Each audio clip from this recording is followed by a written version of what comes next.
Okay, Genie garage remote opener. Problem that you're gonna have with it if you drop it down on the ground too many times. And these ones are the boards, the board that goes inside of that casing. Anyway, what happened is the battery that goes in when you drop it on the ground, the battery slides and destroys this little capacitor that is right there. That's why I solder a wire to keep the battery in place. And when you solder the wire on, you don't just solder.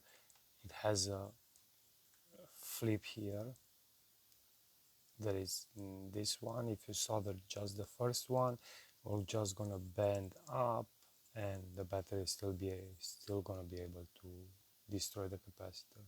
You have to solder this, the first and the second, all the way around it, and that way the battery will gonna stay in place. This is my old one.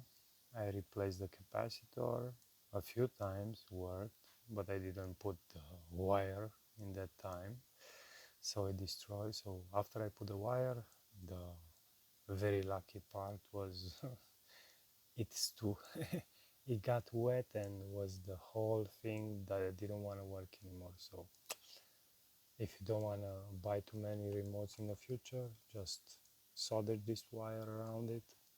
It's pretty easy to do, and that way the battery, when you slide it in and when it drops down on the ground, it gets hold in place, so it won't destroy that capacitor, the C9 capacitor over there. The rest, it's all good, and we're gonna be in a good shape forever and ever and ever. But that's the flaw that they have. Enjoy and hope you learn something.